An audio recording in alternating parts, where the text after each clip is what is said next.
Pastor Doug Wilson is a self-described Christian nationalist on a mission to make the United States a Christian nation and the entire world a Christian world. Over the decades, he's built an international network of more than 150 churches. And last month, he opened a new one just 3 blocks from Capitol Hill, with the Defense Secretary, Pete Hegseth, attending the service. Pastor Wilson preaches a strict interpretation of the Bible. He believes women should submit to their husbands and not have the right to vote. In his view, abortion and homosexuality are criminal. He's been on the fringes of the religious right for decades, but now finds more of a mainstream Republican audience. CNN's Pamela Brown reports. Christ Church senior pastor Doug Wilson makes no apologies for his beliefs on God and country. I'd like to see the town be a Christian town. I'd like to see the state be a Christian state. I'd like to see the nation be a Christian nation. I'd like to see the world be a Christian world. And now Wilson's controversial views as a Christian nationalist are gaining sway in the nation's center of power with the recent opening of his new church and high-profile parishioners like Defense Secretary Pete Hegseth. Is planting a church in D.C. part of your mission to try to turn this into a Christian nation? Yes. So every society is theocratic. The only question is who's theo. In a secular democracy, it would be demos, the people. In a Christian republic, it'd be Christ. Well, what would you say to someone watching this to say, look, I'm a Muslim. Who are you to say your worldview is better than mine, that your God is better than mine? Well, if I went to Saudi Arabia, I would fully expect to live under their God's rules. But you said earlier that you want this to be a Christian world. Yes. So you want to supplant their religion with your Christian. Yes, by peaceful means, by sharing the gospel. There's a lot of work yet to do. I believe that we are working our little corner of the vineyard. Wilson's Little Corner, a picturesque campus nestled on the outskirts of downtown Moscow, Idaho, is growing by the day with thousands of like-minded Christians. Parishioners of his church, known as Kirkers, own and operate several businesses downtown next to liberal college town stores. If it's true. Why did he yell boo? Because it's because of me. Because of you. Yeah. Well, there you go. That's a regular day for you. That's not unusual.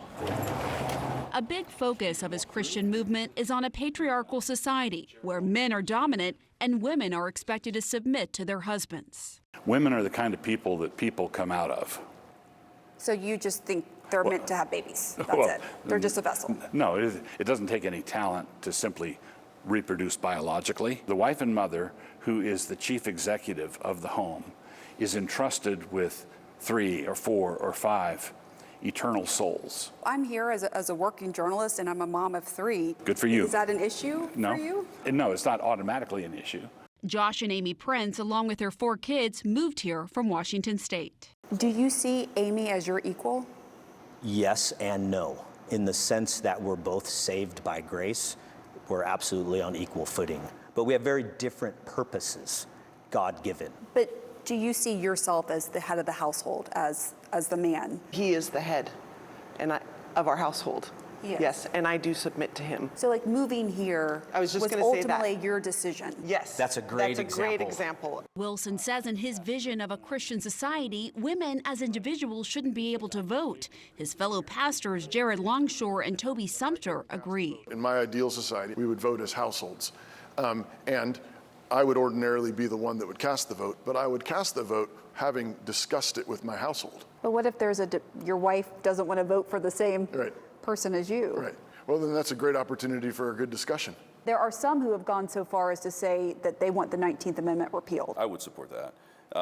And I'd support it on the basis that the atomization that comes with our current system is not good for humans. And Wilson, a veteran himself, is unapologetic about his view that women shouldn't be in certain leadership or combat roles. Looking at the leadership page for Christ Church, it's all men.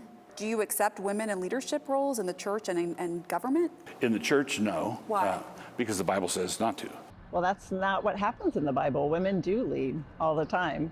Progressive faith leader Reverend Jennifer Butler is concerned about Wilson's growing influence. He is rapidly gaining in power. He has hundreds of churches established around the country, They actually literally want to take over towns and cities, and they have access to this administration. Wilson is part of a broader Christian nationalist movement making inroads with the Trump administration, with a newly created faith office led by evangelical pastor Paula White Cain, and people seen right outside the White House entrance praying and speaking in tongues. We are standing on the soil of the White House, and we are declaring your word. How precious. And now there's a monthly prayer service at the Pentagon, initiated by Hegseth, Wilson's highest level connection to the administration. It's not organizationally tied to us, but it's the kind of thing we love to see.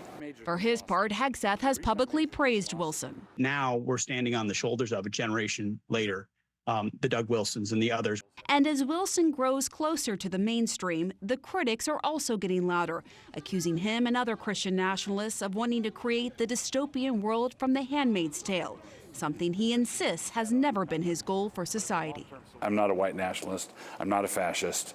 I'm not a racist. I'm not a misogynist. How far off do you see a Christian nation, like a full-on Christian theocracy? Oh, 250 years.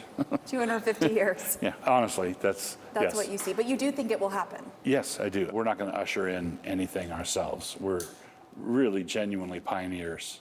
John, we reached out to the Defense Department to better understand the relationship between Wilson and Hegseth, and a DoD spokesman said that Hegseth is a, quote, proud member of the network of churches founded by Pastor Wilson, and he also said that Hegseth, quote, very much appreciates many of Mr. Wilson's writings and teachings. John? Pamela Brown, thank you so much. That's fascinating.